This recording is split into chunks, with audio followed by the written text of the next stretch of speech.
Hello tout le monde, on se retrouve aujourd'hui pour une nouvelle vidéo et aujourd'hui du coup je vais vous parler de mon bilan.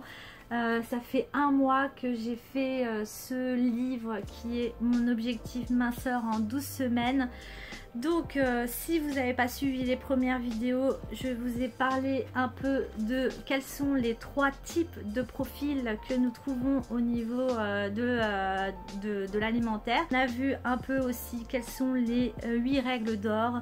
On a vu quels sont les objectifs à atteindre, quelles sont la boîte à outils qu'on a à disposition. Et aujourd'hui du coup, avec tout ça, je vais vous dire le résultat de mon premier mois.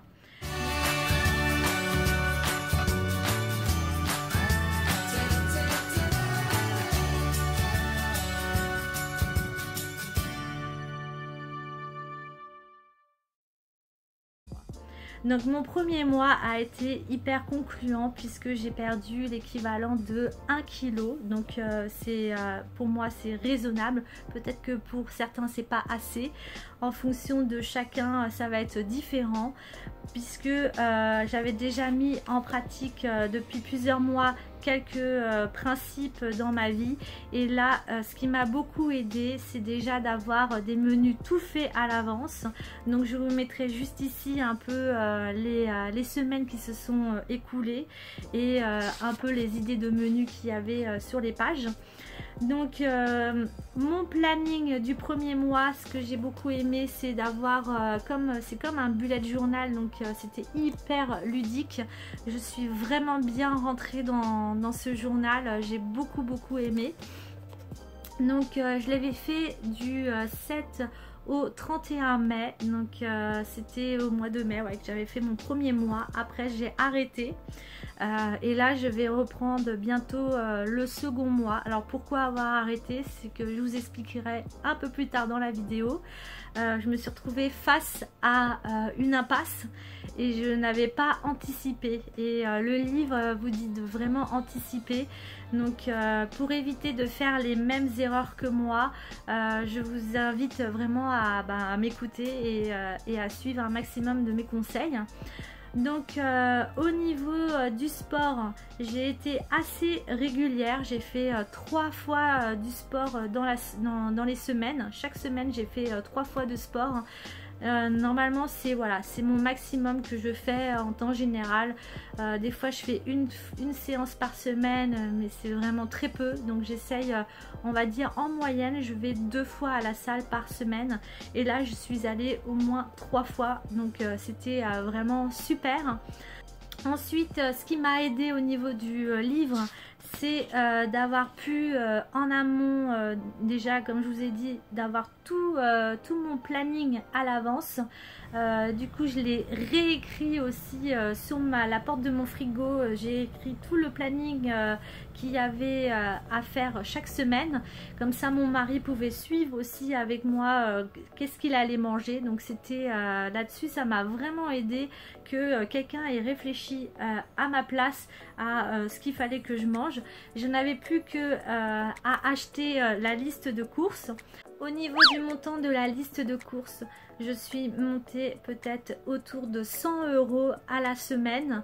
Donc c'était en fait c'était autour de 100 €, voire des fois 150 € par semaine, ce qui est quand même assez énorme, je vous avoue. Alors ce que j'ai aimé c'est le côté, comme je vous ai dit, de ne pas avoir à réfléchir les menus à la semaine. Ce que j'ai moyennement aimé, parce que moi je suis flexitarienne, c'est qu'il y avait énormément de viande à acheter, des viandes que j'avais pas l'habitude de consommer. Donc là, vu que c'était le premier mois, j'ai vraiment respecté à la lettre, comme une bonne élève, tout ce qu'il y avait à acheter. Donc j'ai tout acheté exactement pareil, tout ce qu'il y avait dans les recettes. J'ai rien adapté du tout, j'ai fait comme un mouton, j'ai tout suivi. Du coup au niveau des viandes, moi j'ai pas l'habitude de manger autant de viande. Donc si c'était à refaire, puisque le livre je peux le refaire à l'infini, je vais mettre du végétal, nettement plus de végétal que de l'animal. C'est mon choix personnel, et en plus ça coûte moins cher le végétal que l'animal. Voilà. Au niveau de mes trackers, j'ai essayé de bien suivre d'une manière journalière. Je l'ai respecté tous les jours. Voilà, c'était mon petit devoir de fin de journée. Ensuite, qu'est-ce que je peux vous dire d'autre? Alors, si on rentre plus dans le détail au niveau de la première semaine, donc la première semaine, là j'avais toute ma liste de courses qui est annotée juste ici. Et donc voilà, j'ai pu faire toutes mes courses en conséquence. Je vais essentiellement dans ma boutique bio là où je travaille, et j'ai complété par un Super U qui est dans ma ville. J'ai bien aimé les idées de recettes. Je les ai trouvées pour la première semaine riches et variées, et je n'ai pas du tout ressenti la faim par rapport à la première semaine. Donc ici vous avez tous les jours, vous renotez ce que vous devez manger et ce que vous avez réellement mangé, donc le matin, le midi, le soir, s'il y a eu des collations ou pas. Voilà, qu'est-ce qu'il y a d'autre à me dire? Il y a des paroles d'encouragement, donc ça c'était super sympa d'avoir chaque jour on se lève et on a une petite parole d'encouragement ici. Ce qui était sympa aussi, j'ai beaucoup apprécié, c'est en fonction du stress, du taux de stress, de l'humeur, si on est plus ou moins, voilà, si on a un taux d'humeur exécrable ou normal. Le sommeil, vu que moi j'ai des horaires qui sont très aléatoires, un coup je peux me lever à 4 h du matin pour aller bosser, ou alors des fois je me lève à 10 h parce que je commence l'après-midi, donc le sommeil en prend un coup, et quand on est fatigué, eh ben, j'ai remarqué qu'on a tendance à craquer davantage que si on n'est pas fatigué. Donc c'est vrai que le sommeil joue un rôle important. Et au niveau de la faim, si vous vous levez et que vous avez faim ou pas. Donc en fonction de si vous êtes stressé, de l'humeur, du sommeil, eh ben, la faim va jouer. Et ensuite il y a le training de 10 000 pas par jour, si vous l'avez respecté, oui ou non. Je suis constamment debout, les 10 000 pas, je les dépasse largement. Voilà, alors pour la première semaine, tout s'est déroulé normalement. Il y a eu un anniversaire de mon papa à ce moment-là, donc forcément qui dit anniversaire dit gâteau. Et du coup, il y a eu une forêt noire que j'ai mangée.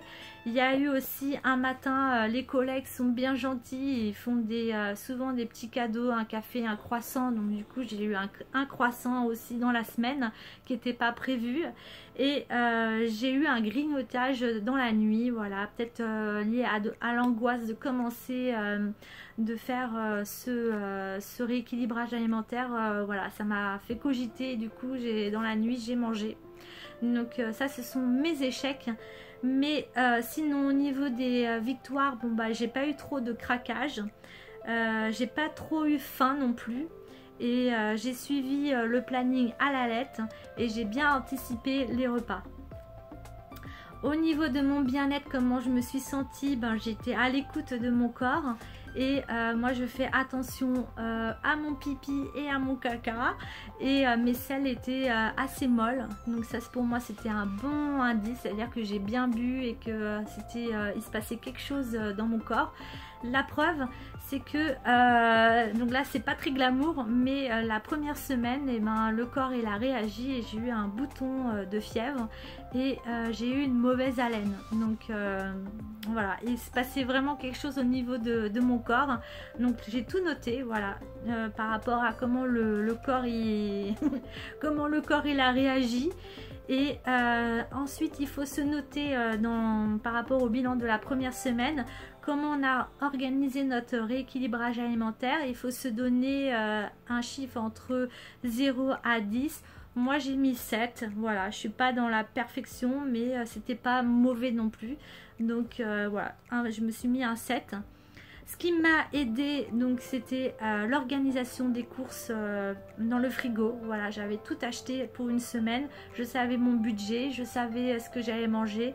Et voilà. Après, ce qui a été un peu plus compliqué, c'est de gérer les restes.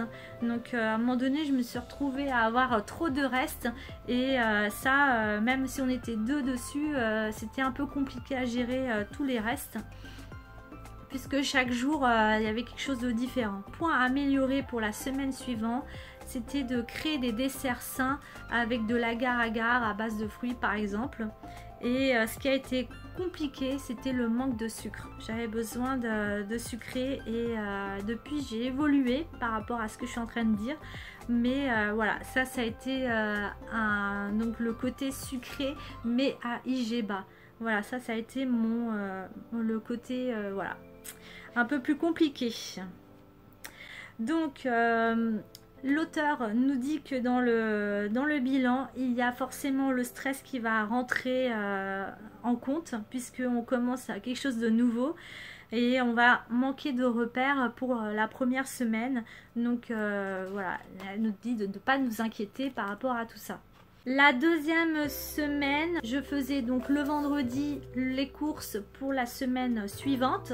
Donc il y a toujours voilà, des idées de recettes qui sont proposées par l'auteur. Donc ici voilà, il y a tout ce qui est tout ce qu'on doit acheter pour la semaine. Marqué quand je prépare, donc quand je vais faire mes courses, donc moi c'était le vendredi. Donc il peut y avoir 2 fois dans la semaine, 2 grosses courses dans la semaine. Donc en général, moi je prenais tout dans la boutique bio le vendredi, tout ce qui est les produits, les légumes, etc. Et j'ai acheté les compléments au Super U, des viandes que je trouve pas forcément en boutique bio et d'autres choses. Voilà. Donc en amont, je préparais tout ce qui était les céréales, les saumons en papillotes et des poivrons grillés, etc. Tout ça, je découpe et au niveau de la cuisson, ce qui prend du temps. Et dans les notes, j'ai noté pensez à aller chez Picard parce que chez Picard, ils font des bonnes choses. Donc notamment des produits surgelés, des poivrons déjà découpés. Moi, je trouve ça vraiment top. Donc voilà, si vous voulez, je pourrais vous faire une vidéo de ce que j'achète chez Picard parce que j'achète pas tout et je fais attention parce que Picard on est tenté par prendre plein de choses. Donc la semaine s'est déroulée normalement. Voilà, donc je vais aller au bilan de la deuxième semaine. Donc dans les victoires, j'ai rien noté. Par contre, dans mes échecs, j'ai encore grignoté la nuit et j'ai mangé un brownie. Et mes selles, cette fois-ci, étaient plutôt dures et non pas molles. Donc là, j'ai pas eu... voilà, il y avait au niveau de la note, c'est un 7 aussi. Ce livre, il est tellement complet qu'il y a tellement de choses à noter au quotidien que pour finir, on en oublie de noter des choses essentielles. Donc du coup, je vais passer à la troisième semaine. Donc là, à la troisième semaine, je me suis dit qu'on aurait pu avoir d'autres recettes que toujours la même chose. J'ai trouvé que c'était un peu facile, quoi. J'aurais aimé plus de variété au niveau des recettes. J'ai l'impression de revoir toujours les mêmes menus. C'est dommage. Voilà, si j'ai quelque chose à dire, ce serait ça.